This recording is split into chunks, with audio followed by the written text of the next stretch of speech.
There's that Regen solenoid with the resistor coils on it. It's going out. Alright guys, so there's the V-Glide out now.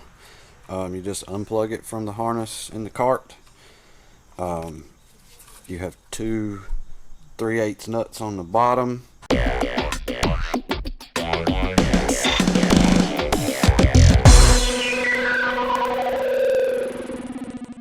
What up everybody? Jason here with Cart Smart TV, and today we're going to do a real good one. We are going to be doing a conversion, and it's going to be a simple conversion. If you have the Regen style club car that's like 1998, 99, 2000, maybe even 96, 97, we're going to do a conversion without having to add a motor to it. And what we're going to be doing is removing the V-Glide, the controller, but we are not removing the motor. You can see over here to this side that it has this solenoid on the driver's side with a resistor coil on it, activation solenoid right here. So we are going to get rid of all of it. This is going to be gone because it will now be regened through the controller. So we have our controller, we have our wiring harness. Better light here with our pot box, the plug that goes to the controller, the forward and reversing rocker switch, tow run switch, all that good jazz is in here. And we're gonna set that down right here. I'm gonna sit that here. And then last but not least is our entire cable set for the batteries, the motor, controller, solenoid, the whole 9 yards. So that's going to be our simple conversion. Now normally when we do a conversion, it is on older model golf carts, like in your early, mid, late 80s, and sometimes into your early 90s that still have the resistor system in it. This cart has a Regen setup, but it is the old style Regen, and so that's why we're able to keep the motor, because it's already designed for Regen. It's just going to be communicating a different way. Instead of off of this solenoid here, it's going to be communicating through the controller when it needs to Regen. So yeah, this is just a pretty simple upgrade here. We're taking out all this mess and putting in the new technology here. Alright guys, so the first goal here is I'm going to get my battery pack out of my way so that I can get all the wiring harness out of the golf cart, and then we'll start from the front. When we go to get the wiring harness out, we'll start at the front with the key switch. We'll undo all those wires, unplug anything that's back here that's necessary that may be into our new wiring harness going in. We're going to work from the front, come to the back, get all the V-Glide mess out of the way, unplug this F&R switch here, which, I mean, it's a rocker pod, it can be used, but we're going to go ahead and put all the new stuff in and leave this particular switch with the customer just in case something happens, and he can reuse the switch at the very least. And then, like I say, we're going to get the solenoids out of the way, unhook the motor from cables from the motor. Alright, so in this particular setup, I think I'm only going to take out the two center batteries and the two driver's side batteries, because I can access any of this over here I need to without removing the passenger side batteries. So, I mean, that is an option that you can take care of. Take pictures of your battery compartment before you unhook anything and before you remove any of the batteries. That'll help you at the end of the process when your batteries are going back in, to be able to just run along with it and hook up all your cables just like they were in your pictures. That'll help big time.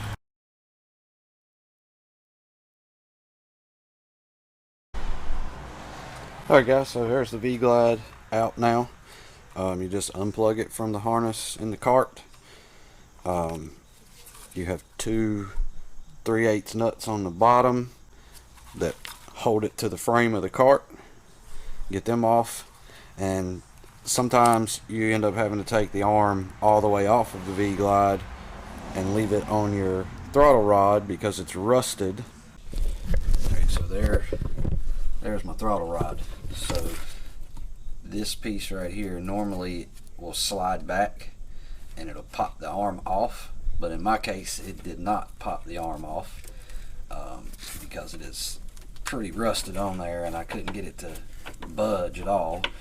I've got it soaking in some stuff here to maybe break it loose for later, but at this point I can just pull this nut right here off this arm, leave the little ball connected in there because it's not going to be in my way. I can push it all the way out of the way here while I install my new throttle pop box right here, and then I can just slide that back, pop it into the arm of the new throttle box, and then just put the nut on the back of it and be good to go. So yeah, but that's cleared out the way, so we're going to go ahead and get our tow run switch from here because I will put the new one right here, and we're going to get that unplugged, that part of the wiring harness laid back out of the way, and continue on.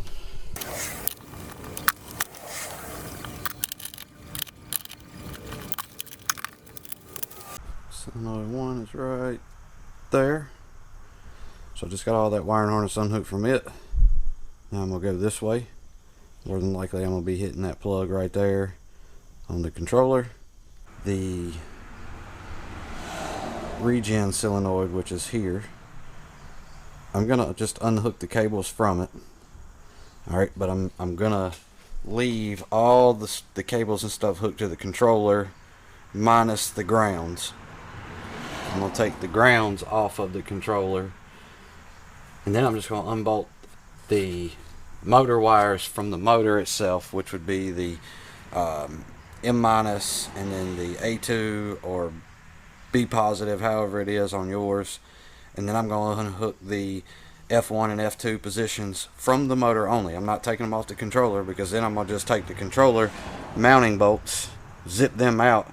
The wiring harness is still going to be hooked to it, and then I'm going to let it gently drop down under the cart, and then I'm going to pull my wiring harness back with it, so it's all still one piece here. That's how easy this is going to be, so hang out with me.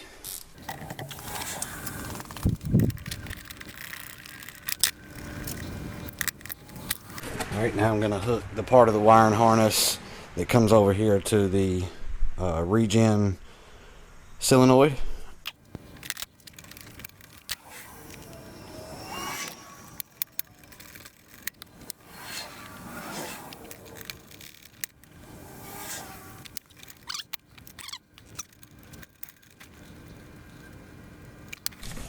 Okay, that's still connected to the controller, so what that's doing is putting what I believe would be the 48 volts to the solenoid. The solenoid activates when you're going down a hill to slow the cart down and regenerate some voltage. Now we're going to unhook from the other side, the big cable from the other side of the solenoid from the motor, and also the F&R wires to the motor, and then your battery negative and your power source to the motor. So I'm gonna get all that unhooked real quick. Okay, so now that I got the motor unhooked, the necessary cables unhooked from everything, I'm going to now take the mounting bolts out of the controller, and I'm gonna slide it all out in one shot.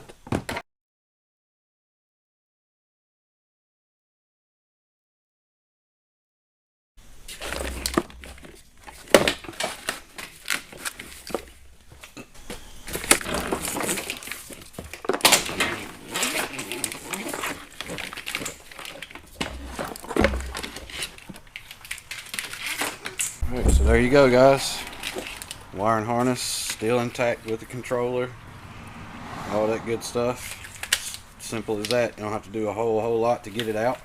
Regen solenoid out of there, and we'll get the other one from over on this side out, and then we'll be ready to lay in all our new wiring harness and pot box and controller mount back here. It's going to be just like it was.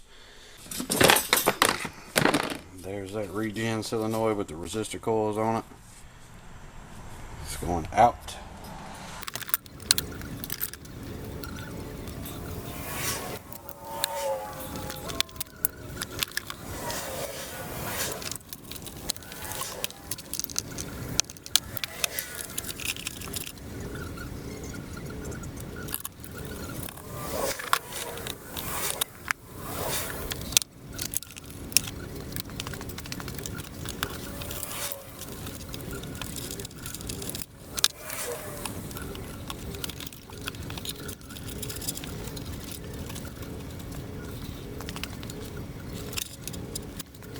Alright guys, so let me walk you through what we just did here.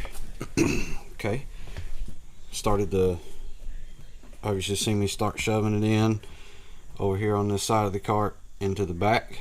Right, so I put my solenoid activation controller, plug, and the speed sensor all through the back right here.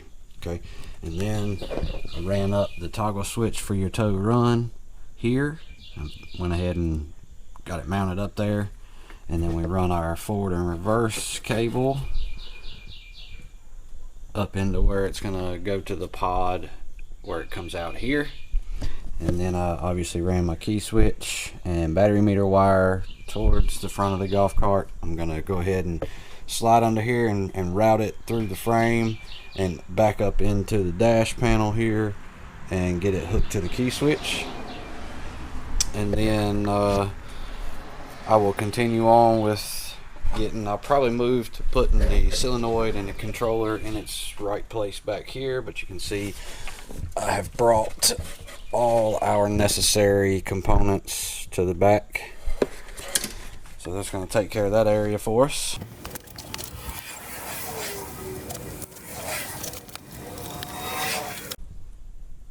Alright guys, so there is your solenoid mounted up, our controller mounted up. You can use, when it comes to your mounting spots, okay, you can use one of the original holes so you can actually get it to, you know, hold here for you. But then you're going to get some self-tappers, tap into this hole here, and then it's one at the bottom right there. And that's all you need to hold this to the golf cart again. So we are going to move on to now putting, I'm not going to wire this up yet.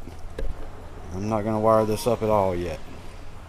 We're going to move up here to the front to where our pot box is going to be relocated. And I mean, well, it's not really being relocated. We're using the original place where the V-glides sit, but the best part is that it already comes ready with a bracket on it, and you just use some self-tappers in those two holes there, screw it down to the, slide it as far forward as you can get it, and then you just screw it down to the frame with some self-tapping screws. Use some fairly good ones, 5/16. That way it's got a good hold on it. And then we'll be over here to put our linkage up. Okay guys, we have our throttle box in. We have our linkage mounted back up. It is going to take a little doing, as it's a pretty thick piece of aluminum there that the screw has to drill through, but they'll get there. Like zipped back to the frame rail, because what I will do is I will use that little hole that's already there, and then I'll come right here and I'll drill a little small hole right here and zip tie this harness up and across right here like this, get it all zip tied back sort of like the factory was, And then we'll get this part of the harness for the throttle box wrapped up and zip tied and then plugged into the harness.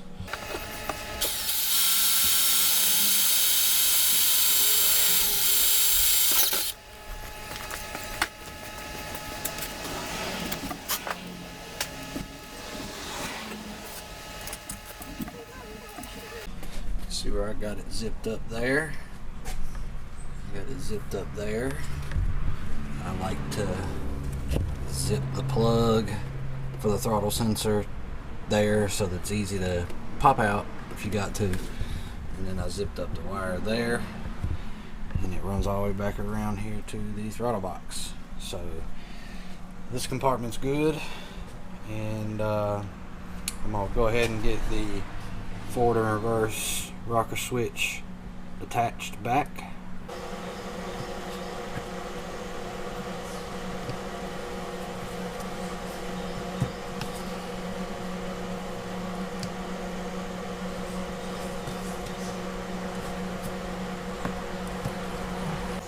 And then it'll mount right here when we get done. That way it covers up the hole for the wires it goes through, or if you're changing from the lever that's forward and reverse, it'll cover that hole up as well where the shaft or the lever runs through. When you're putting in your throttle box, you may have to just loosen up your charge port so that you can get access to this area here to get a better shot when you're drilling in the screw, because generally the charge port does stick out over top of it like that. Power, high amp cable, ready to roll. I went ahead and put some of these cables on already just to get them out of my way, but you have the high amp cable coming from the solenoid over to your B positive of your controller, and then from your B positive you'll have a cable included that will go from there to the motor, and then you'll have your motor minus to the motor with your high amp cable, and then you'll have your ground from the battery pack which goes to B minus on the controller. Okay, get those hooked up. Don't tighten any of these bolts up yet. Then what we'll do is we're going to move ahead to the controller plug, which you see right here. This little white wire is tagged with a B minus on it. That's going to be put with the B minus on the controller. Okay, alright, so I had to get a little extra room right here in the corner with the wiring harness. I want it to be, you know, when the car's moving around through the terrain and stuff, I want it to be able to float freely and not have stress on your plug here at the controller, which we should be good there. Let's see, reach down in here and grab all these wires. Okay, that's my speed sensor. Okay, so this is a very important part of the solenoid. Okay, so obviously your two small female blades, they're going to go to your solenoid.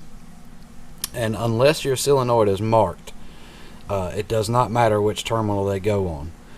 Now if the solenoid has a plus on one side and a negative on the other, you'll follow that suit by using the orange for your positive and the green for your negative on the solenoid. But in the case of my situation, my solenoid does not have a positive and negative, so it's not going to matter which terminal.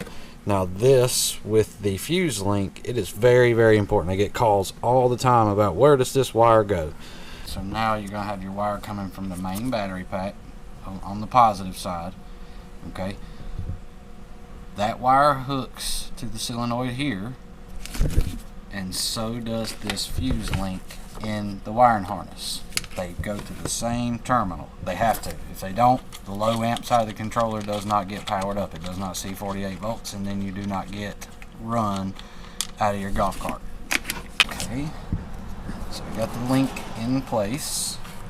Now I'm gonna get my battery cable on there. Okay, so now I have no worries about whether I put that there or not. So you can see the fuse link is still tied in with the main battery cable. Now I'm going to get our solenoid wires, my tabs on the blades of the solenoid. Once I get them plugged up, I'll bend them just slightly away from the solenoid, just so that it's good, comfortable room for the wires to ride on. Of course, when I get completely done, I'll come back and I'm going to zip tie all this together and make it look nice and neat in here. Now the final thing for the wiring harness to controller is going to be our little white wire that has the B- on it. It might be hard to see. There we go. It's got the B- on it, so you're going to hook it directly in with the B- on the controller. Alright, there we go. Got the white wire hooked in to B- on the controller. Now we have to do a little work here with the OBC, because when you put the new system in, your controller is what takes over the charging, but you still need your OBC to operate so that it will correspond with the charger when it's trying to do its thing as well. So what you're going to do is you're going to cut this red wire right here, okay, and then you're going to butt connect, solder, whatever it is that you got that you can do. You're going to extend that wire over here to your solenoid on the battery side. The red wire gives you the power, okay, and then the only other wire you got to worry about is your negative wire, because it feeds right back into the OBC. Okay, you hook it to battery negative on the controller. You cut the red wire out of the plug of the OBC, you splice it and make it to where it runs all the way over here to the solenoid to hook to the positive side of the solenoid from the battery pack. That's going to be it. That will get you your charging capability back, and then the controller will do the rest by telling the OBC that I'm fully charged, go on and cut me off, and you can get to riding at that point. So alright, so what I did was I took the red wire, run it across over to where the solenoid is. You can see it right there on the ring terminal of the battery side of the solenoid. That's the most important thing on the battery side, so it's providing 48 volts all the time. That's what it's looking for. And then as I stated also, that you have your ground cable that's coming out of the OBC. Okay, it's going to come in here, hook to your B- on the controller, and then that's going to be it. And now some of you that know quite a bit about it's going to say you need the blue and the white wire also, because it's what keeps the golf cart from, like, the safety of the golf cart, so it doesn't take off while it's charging. Like if you used to hop on it, cut the key switch on, push the pedal while the charger's plugged up, it wouldn't go. Well, okay, so that's where this comes into play. That's where the controller comes into play. It's got an interlock phase in it, excuse me, built into it, so that when you hook the negative and the positive to the controller now tells the OBC to let the charger come on and go off. So my forward and reverse positions, or my F1 and F2 positions on the controller, to their respective places on the motor as well. And then we'll be ready to set the batteries back in, so hang tight, guys. Okay everybody, so now we've got all our lugs tight. We got our wires installed on the motor. They're good and tight, and we've got our batteries back in. So now we're going to get our battery cables into the battery compartment with the batteries. The only two things I will not put back on yet is going to be my dash panel with the key switch in it, and my FNR rocker pod, just in case something's backwards when this is hooked up, because it's happened. It's happened to me before. It just means basically if it's running reverse and forward and reverse, then you just flip your wires on your toggle switch there and you alleviate that problem. So that's why I leave that down, and then I'll just check my voltage here when I get it all powered up, make sure everything's kosher there.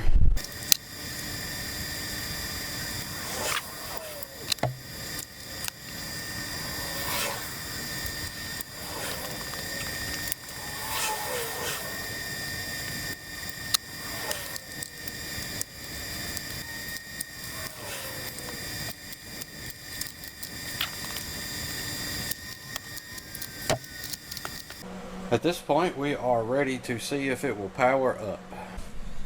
So we have a go light. So that means we hooked it all up right. Everything is going to function. Get right here and check the voltage on the key switch, make sure that's good. And then I will check the forward and reverse to make sure that that's good.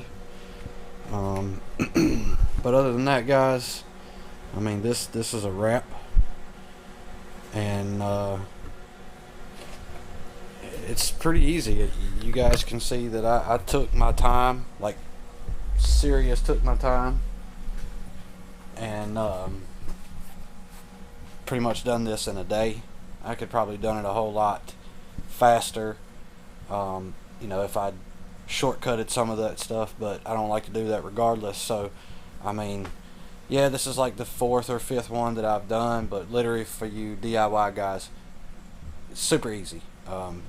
And once you get done, it'll be so much more enjoyable too. So hopefully you guys enjoy this video. Don't forget to share, don't forget to subscribe, don't forget to like these videos for us and put it out there, and hopefully it finds some of you guys some help. And we always appreciate you guys watching. Y'all have a blessed day. God bless you.